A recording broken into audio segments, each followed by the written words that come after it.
let's talk about money in med school. I get people asking me now, they come, them or their family, they've got $100,000, $50,000, $150,000, whatever to use to pay for med school. They're like, should I use it or should I borrow? And it used to be, I would tell them, well, use your money first, right? So you can delay how long it is until you take out, interest bearing loans, interest charging loans rather.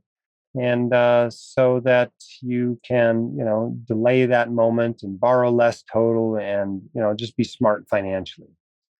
Well, the federal government has made a few changes over the years that have made the federal student loan programs so generous. I don't think that's actually good advice anymore. And it pains me to say this because I hate it that this is true, but I think it is true.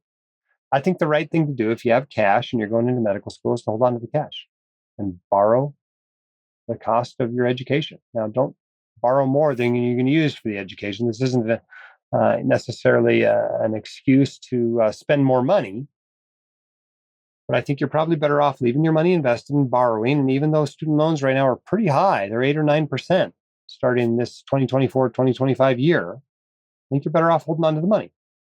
I'll tell you why.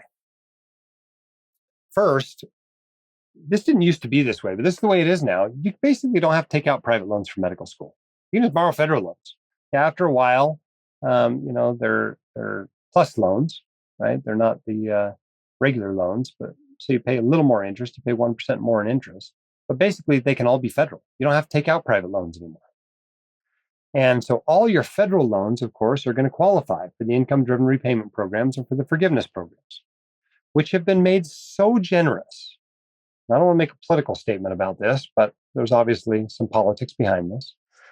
But they are so generous now, it's kind of silly to pay for your own school.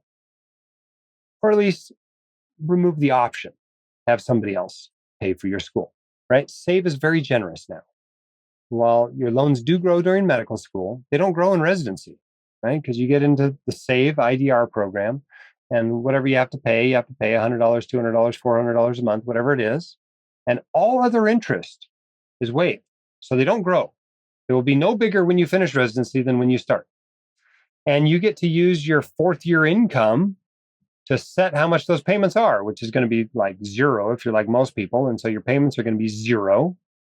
And so that year of zero payments counts toward public service loan forgiveness. Then you get a couple more payments that are based on, that year's worth of payments based on your intern income, right? For 6 months of your internship, which isn't that much. So your payments will still be small. Then you got a few years of payments based on your resident income, including a couple of years, 1 or 2 years while you're an attending. And then the remainder, you make attending level payments. But still, those are pretty low with SAVE.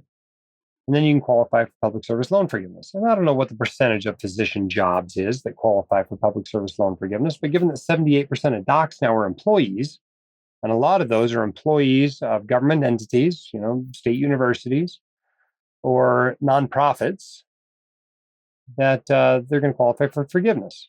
And so if you can qualify for forgiveness, that's going to work out better than paying off your student loans every time.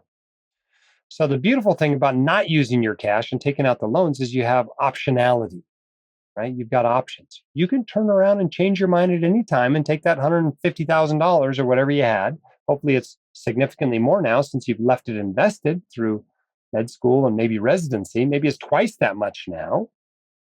And you can pay off your student loans, right? The only downside is you've lost, whatever interest accrued while you're in med school. None accrues in residency. And so there's, the downside is pretty minimal. The upside can be huge. And so I think it's just the right thing to do. Despite the fees on taking out student loans, despite the interest that accrues during school, I think it's the right thing to do. And I hate that that's true. I think the programs are probably a little too generous in that respect, in that there's no disincentive to do that, to just borrow, borrow, borrow. In fact, a lot of people, I don't think this is the right thing to do, but a lot of people are borrowing more money than they really need for med school because they think it's going to be forgiven.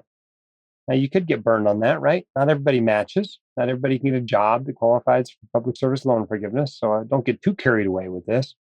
But given the generosity and the current state of the program, you can't help but think If someone else is going to pay for school, why should you be paying for it? Okay, enough on that. When things change, our opinion may change on how that can be managed, but it's pretty generous right now, and might as well take advantage of it. Hate the game, not to play it. The hosts of The White Coat Investor are not licensed accountants, attorneys, or financial advisors. This podcast is for your entertainment and information only. It should not be considered professional or personalized financial advice. You should consult the appropriate professional for specific advice relating to your situation.